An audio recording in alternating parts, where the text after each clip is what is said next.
Okay, so far looking good. Welcome back to the Breaker Bros. And Back again. We're back again. We're gonna instantly react part 2 for the Bengals 31-17 victory over the 49ers.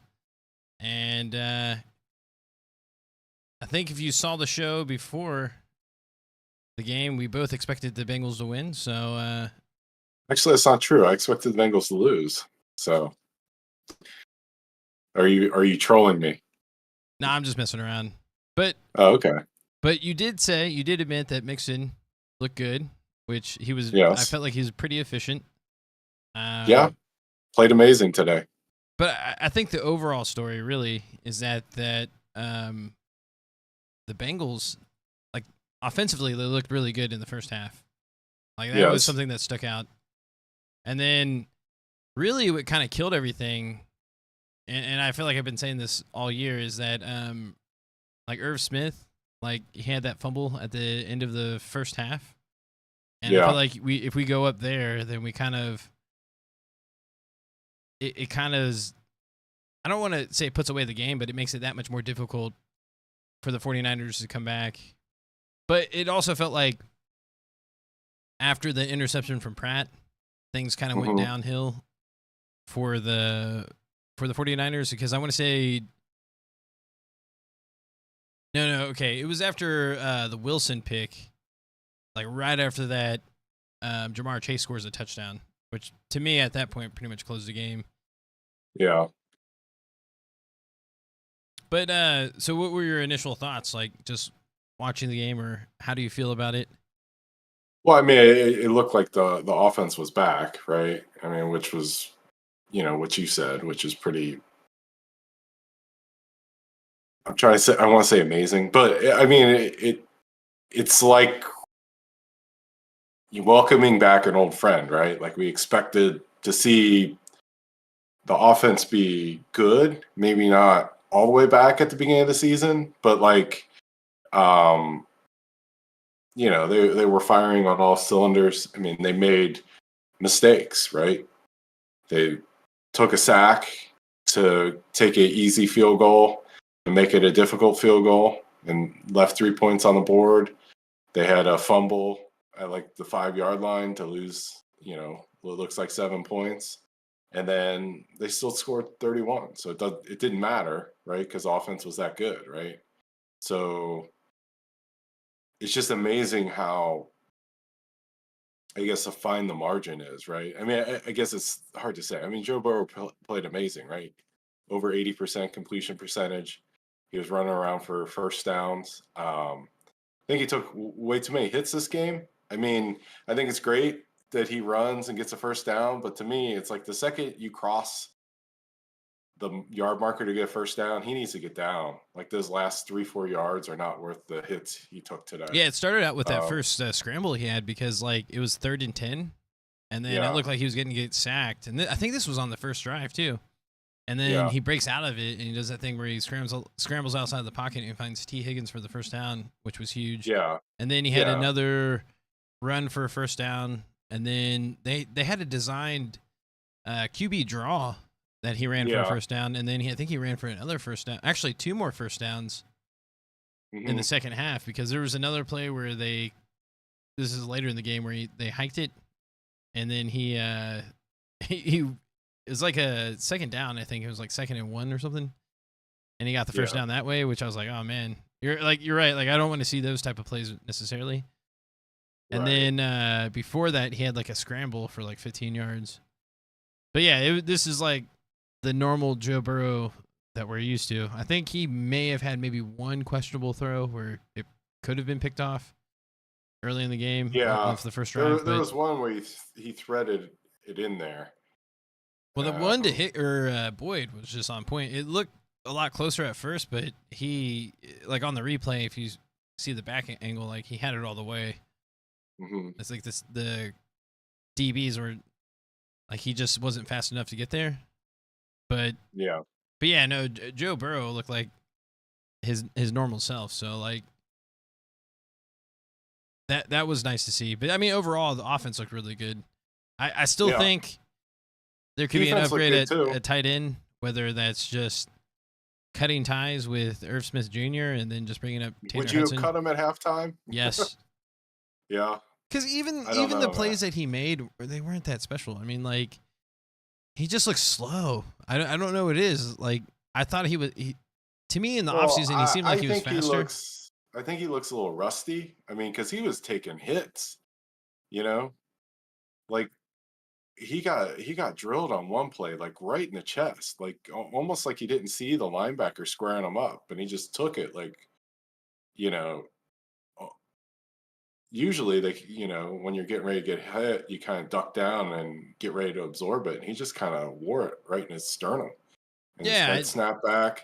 And it's just I almost feel like it's because he hasn't been playing a lot that maybe like the game speed's a little like he's a little rusty, you know? Yeah, because it was like a Madden play, or I've seen those plays where like he goes in to block for a little bit and then he kind of like breaks out.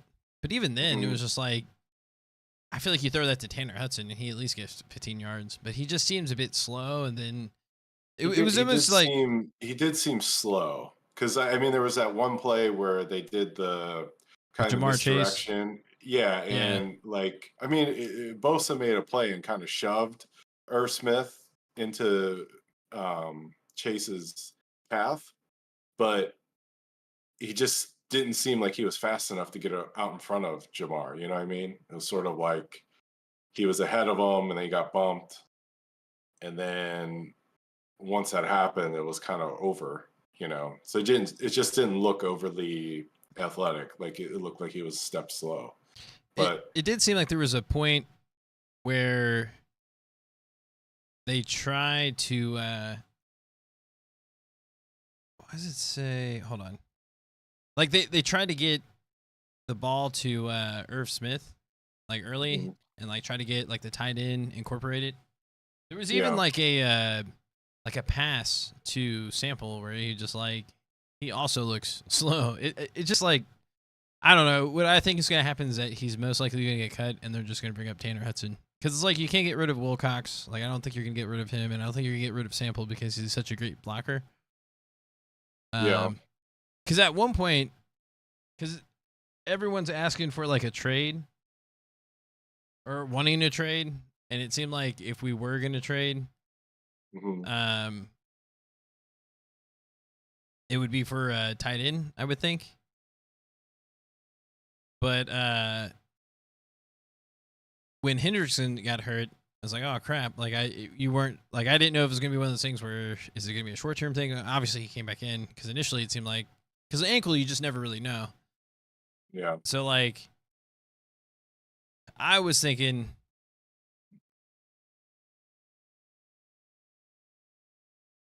That maybe after that injury that they would make it to where maybe they would trade for a pass rusher if he's going to be hurt for extended period of time. Now the fact that he came back in the game is probably a good sign, but at the same time, I mean he just got stepped on, so he didn't seem like he was hurt that bad.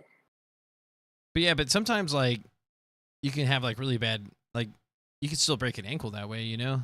But even with a broken ankle, depending on like the severity. Yeah, but I mean, he walked off the field. I mean, yeah, but you could still walk off the field with a broken ankle. Like an ankle is interesting because like it's sometimes easy to hurt, but also easy to heal. So even with a broken ankle, you can be back in like 6 weeks. You know, so like okay, fair enough. That's what I'm saying. Like I mean, I was never really worried that like he would be gone for the rest of the season, even if it was broken ankle. But I was also thinking it could be like a thing where he might be gone for a month or so. Like even though he came back in, he still might miss a week just because like an ankle is one of those things where you can kind of play on it while it's hurt, and then it's just like the next couple of days is where it's going to be the most painful when it starts to swell up. Yeah, I mean, to me, it just looked like he got spiked. You know, like it didn't look like it was like it didn't look bad. I guess what I'm trying to say, but what do I know? Not my ankles. I didn't hurt that I didn't think it looked bad when I initially saw like what happened, but then the fact that there was multiple people trying to carry him off, that's where I got kind of concerned. I was like, oh crap, maybe it's worse than what I thought. But ankles are weird because like once you get them taped up, You get that little bit more support. It's like you can definitely run on it. It's just what makes it tough is going left to right. If you're just going like north and south, it's not that big of a deal. But Mm-hmm. but it seems like we dodged a bullet there. But that was another thing. It seemed like the 49ers had way more consistent pressure than what we were able to do. And I think part of it too was that Purdy was able to break contain a lot. Yeah, and that's where he got a lot of his yards with his legs. Like with Trent Brown, or is it Trent? No, it's not Trent Brown. That's what they called Orlando Brown. Their left tackle was out, right?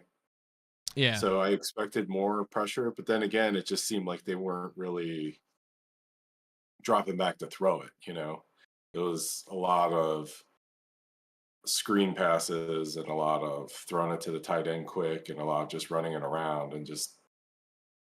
I mean, like he threw those 2 consecutive passes, like where he just kind of floated it over the middle, and he got away with it because everybody thought he was running. Yeah. But I mean, it was just it looked sloppy, so I think it's harder to defend, right? But then it leads to turnovers when you play kind of sloppy like that. But it almost felt like they weren't really trying to rush him, like they're trying to just kind of.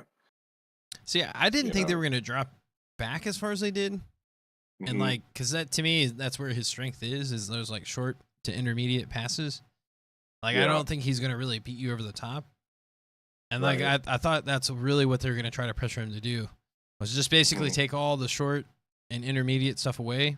But I guess part of it too was that the fact that he was so effective scrambling throughout the game, except for the fourth quarter, I think everything kind of came crashing down. But prior to that, it seemed like. I mean, that's the thing we've been kind of talking about. It's like that's the difference when the other team has to score on this possession. You know what I mean?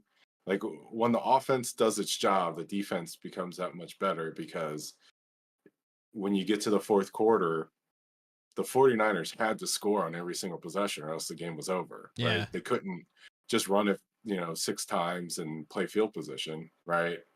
And then hope you break a big play and score, right? It was like, no, you have to press, you have to force the issue, you have to be the aggressor and actually put up points, and they couldn't do it for whatever reason, right? I don't know if it's like an indictment on Brock Purdy or if, they're just dealing with their own injuries because, they don't have Deebo Samuel, so, their best receiver's out. So it makes a big difference. Well, I would say the coverage was probably pretty good throughout the game. I mean, obviously there was passes he hit here and there, but it was just like early on, he didn't really get much until he broke the pocket. And it's like it's really hard to cover people for so many seconds. So like when he creates those that additional time and they kind of break away from like the design route, and you're doing kind of things on the fly, I think that's where they were really successful early.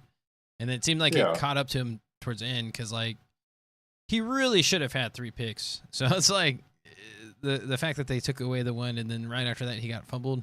And you're probably right. He was probably still feeling the effects of that first hit, because like that's where it hurts the most, is when you fall on the back of your head. Slam your head, Yeah, because like you can't, because there was. I mean, I'm not sure what it's equivalent to, but Hendrickson and Reeder are 2 big guys, and they're falling on him plus his own body weight. All that's going to go to the back of his head, right? Or to like majority on him. Yeah. So it's like that. I mean, he got the ball out, right? So I think when you focus on trying to throw it and you're going to take the hit, like maybe you don't do what you need to do to kind of brace yourself. So I think like, I mean, you got 600 pounds of NFL linemen hitting you basically right in your center of mass, right? Right in the thigh, upper thigh. Yeah. And then you land back on your head. So you got like your weight, their weight, all that momentum. It's like a reverse worm. You know what I'm talking Don't know about? what that is, but sounds right. You don't like what people used to do back in the day, the worm, where you like lay on your stomach. Worm, and then, yeah. But it's like the backwards, like you gotta. But. Oh, I gotcha. But yeah, no, like, because I saw the replay, I was like, isn't no one gonna notice he got hit in the back of his head? Because he initially. They even said it on the broadcast. Oh, okay. I was keeping on mute, but I'm like, why aren't they checking for like he should have been checked out? Like he was in a protocol, which he got through fairly quickly, which was kind of questionable, right? So it's like, very questionable. yeah. Not So kind of questionable, very questionable. yeah. So and he hits his head, and it doesn't surprise me that right after that, like he has a sack fumble. So it's like that pretty much sealed the deal right there. But really, the touchdown to Jamar Chase when we went back up for two touchdowns. Yeah, because it was 31-17. So, and did we score back-to-back 31-point games? Can't remember. I don't remember what happened last week. Well, it was 2 weeks ago because we had to 2 weeks ago. That's why I can't remember. No, I think we got like 20-something. Okay. But yeah, I mean, that was the big narrative. I think that was one of the things. Like, even though the 49ers was coming off a short week and we had a bye week, one of the big things was, can the 49ers lose 3 in a row? Like, but I think people like forgot that we weren't really happy with the way we played, or the Bengals weren't really happy. Like, if you just listen to Joe in his press conference after that last game that we won before the bye, like, yeah, it's good that we won, but he wasn't satisfied, you know? Like, they know that they left meat on the bone or whatever. And you can kind of tell, like, they went into this game very focused. Because outside of some of the mental mistakes, like, it felt like one of those games where we probably could have scored 40-something points. Like, if we didn't fumble and we didn't do those, give up crucial sacks and stuff like that, like, it was one of those games where it could have got really out of hand early, but yeah. I don't know. It feels great. I was worried when they had that fumble and they almost came back around and kicked that field goal before halftime. That was a major swing in just points, right? Yeah, but I think part of it was that they were playing pretty soft, knowing that they didn't. Because I don't think they had any timeouts at that point, so they were just kind of giving them the yards just to run out the time. But it got close. You're right. It got close. They almost played too soft. But I don't know. Because I'm on Twitter, on the Bengals Twitter space, and like some people were trying to blame Burrow or Taylor on that fumble. Like, what? Like, they weren't necessarily with Irv Smith, like right before, because it looked like we were about to score another touchdown right before the end of the half, or at the very least get another field goal. Yeah. No, I mean, I don't buy into that crap. You know what I mean? Like, to me, if the player's on the field, he's got to play the position, right? Well, he's just got to hold on to the ball. Like, who cares if he gets any yards? Because we still have 3 more downs to score. Well, I mean, like, I get the thinking of, like, why aren't you giving it to Chase? Why aren't you giving it to... well, they were saying it was an RPO. Like, he could have just handed it off to Mixon. Yeah. But I mean, like, I get people saying all that, but at the same time, like, you got to mix it up, or else the defense is just going to key in on that one thing, and then there'll be nothing. Well, there, no, because there's been a lot of chatter about the tight end position, and some of the interviews I saw with our offensive coordinator Callahan, or even some of the things that they were saying, Taylor. I think the coaching staff, they do a good job of like trying to get those players in positions to succeed, and like they're not quick to give up on someone. But I do fully expect, like, my thought going into this game was that it was like another tryout thing. Like, they're going to try everything in their power to make that player succeed, and based off their performance, it would dictate if they're going to trade or not. And I think they still may consider it a trade if it's not like unreasonable. Like, if they don't have to give too much of a higher pick. Who's out there to trade for? You get Hurst. You could get there's several tight ends. Like the tight end, I think pretty much all the offensive players on New England are up for grabs. It's just what are you willing? They usually have good tight ends. Well, I think technically they would be more ideal. That to me is the most reasonable thing, because the Bengals and the Patriots know each other's phone number. They tend to trade a lot. Yeah. Well, it's Gesicki. He's only on a 1-year deal, and you get a tight end that's a pretty decent blocker and a good playmaker, then it makes your offense that much more. Okay. See, I like Hunter Henry more than Gesicki. Okay, well, either one. Like I said, I would even say Hurst too. Like, it was just because if you can get a tight end that can be in there most of the time, it's just so obvious when we bring in Sample or the other tight end. Like you pretty much know it's going to be a run. Yeah, That's the Sample problem. didn't look good trying to catch the ball in this game. No, It looked, the problem with our tight ends outside of Hudson, who's not even technically on the roster, is that they're slow. They're not like yeah, even if they catch it, it's like what are they going to do with it? Like okay, like they don't do much with it. So yeah, but that's fine. uh, I mean, at least catch it. At it's least not catch it and don't fine fumble. in the sense that we don't play him 80% of the time. You know what I mean? Oh Like yeah, if no, Sample I get comes that. in, we know we're gonna run like Yeah, 80% of the time. We right. have that one off that okay, we might pass it to him, which they did, Mm, and he's just so slow he couldn't even get to the spot, and like mm, he dropped it anyway. So it's like they had a nice play design where they kind of like mhm. let the defense get past the offensive line and they try to dump it to him. Yeah. But that's what I'm saying. You just need a somewhat of a playmaker at tight end, and that just makes everything much more dynamic because it's like Well, yeah, obviously, if you had a playmaker at tight end. I mean, I'm not. No, it's a clear position where you could upgrade, but it's like one of those things where,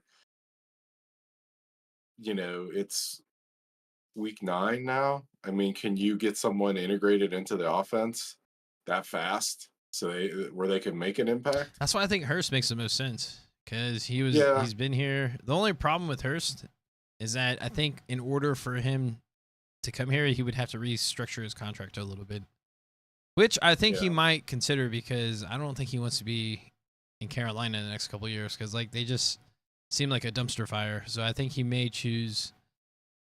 Like, yeah, he could stay there and potentially make a few more $1,000,000, which I understand because it's like, I do that. yeah, I'd right. take But the I'd take the make it a few more $1,000,000. but he's been in the league so long that he may just win a championship. He may value a championship more than a $3 million extra dollars, whatever he could make if he just stays in Carolina.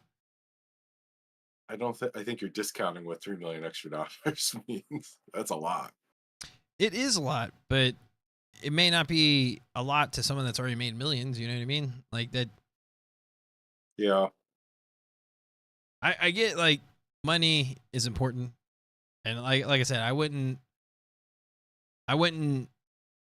blame a player for choosing that because that's security or whatever. But money doesn't Not only necessarily would make I you not happy. blame a player, I would if a player was like, "No, I'm going to give up the $3 million to go play at that team." I would be like, "No, you should probably take the money." But I don't know. I think based off of what happened today, I think at the very least they'll probably call up Tanner Hudson, and it means one of our tight ends is probably gonna get cut. And I think it's Yeah, most I don't likely gonna know. be I Irv thought Smith. Mason Wilcox played okay. I thought he played okay when they let him play at the end of last year. Yeah, he's not bad. Like I'm surprised he hasn't gotten more opportunities, but he still might be recovering from his injury or something. Because like if you remembered, like I think we cut him, or I think we just never re-signed him, and then we didn't Yeah, sign him until really yeah, late until the offseason. right. I guess until we felt comfortable that he was actually going to be able to start the season. Yeah. I mean, So I still think looking back at the draft, I wish they would have taken a tight end because that was such a deep draft class at tight end that maybe like we were talking about taking one in the first or second round. Maybe you don't do that, but the type of tight end that you could get in the fourth, fifth, or sixth round is probably the equivalent of what you would normally get in like the first the or second only round. problem I have with Maybe not that, the first round, second or third round, the but I just think there's a lot of depth and value at that position. I guess if there was a tight end where we got our punter, that would make the most sense. Well, I But mean, it's easy to play hindsight, right? I mean, it's like, would you yeah, rather have but Miles look at the Murphy players or that we Sam got in Laporta? look at the players that we got in the Well, mid rounds. We got Charlie no, I'm just Jones, saying simple trade. Would you Yoshi. rather have Sam Laporta or Miles Murphy at this point? I think it's easy to say Laporta. So That I like yeah. that makes the most sense. But then we don't really know what Miles Murphy's capable of because like they don't really use him that much. They saying Well, yeah, I mean, right. I get all that, but at the same time, it's like if you don't make a contribution this year, then you draft that guy next year. You know what I mean? Like a season of not producing from a first round pick is a lot. Of course, if he turns it on and he starts playing more towards the end of the season in especially in the playoffs, playoffs. then Yeah, I yeah. take it all back, right? But um, and I'm not saying that. I'm just saying that like they tight end was a position of need. They signed a guy in the offseason to a prove it deal.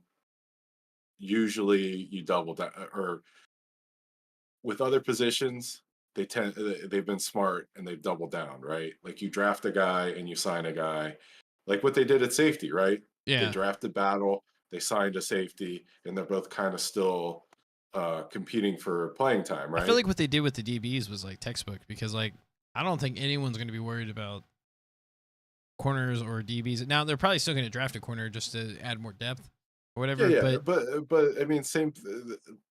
They should have done something like that with tight end, you know. And I get they drafted a punter, but you could sign a punter.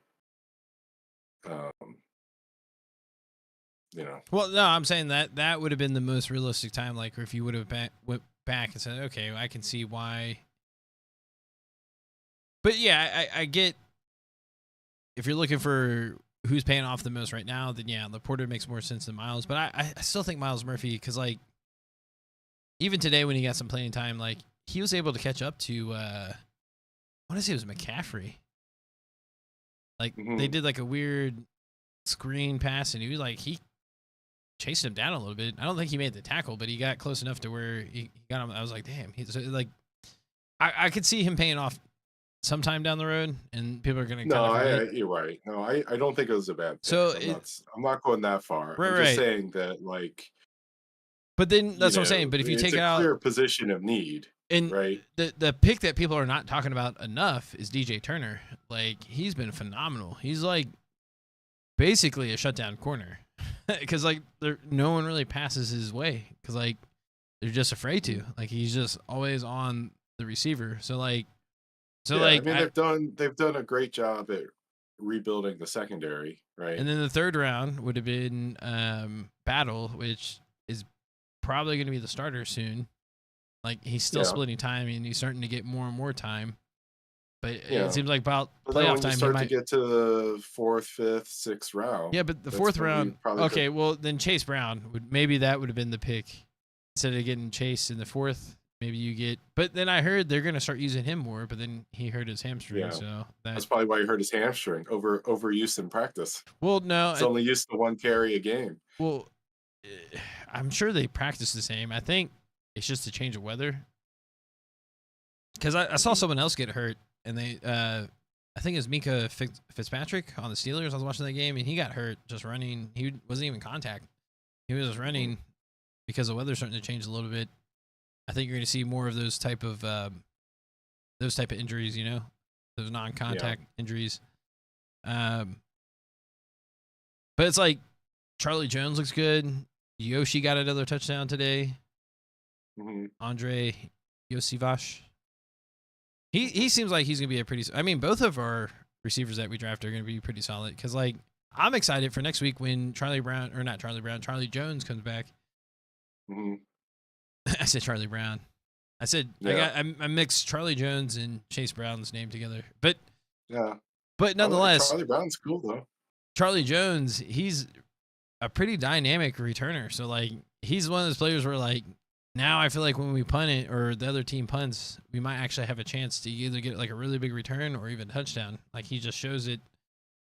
Like he had obviously the touchdown return, but even at some of the other returns, like you can just tell like he's just one missed tackle away from taking it to the house. So like he's gonna have that pressure, or he'll apply that pressure on special teams. But I mean, overall, it was a great game. Like very emotional. It felt like. I think a lot of it had to do with because I think there was it just seemed like the Bengals kept on shooting themselves in the foot, and it was like one of those things where like, man, this game should be a lot more lopsided, and it's like if you keep it close with a really good team, then there's a chance, especially when you're playing away, that you're going to lose. But the fact that we put up 31 points against our defense, that says a lot because, I mean, was there anyone defensively on their side that was hurt? I think it was just the two significant players was on their offense. It was Debo and I couldn't tell you.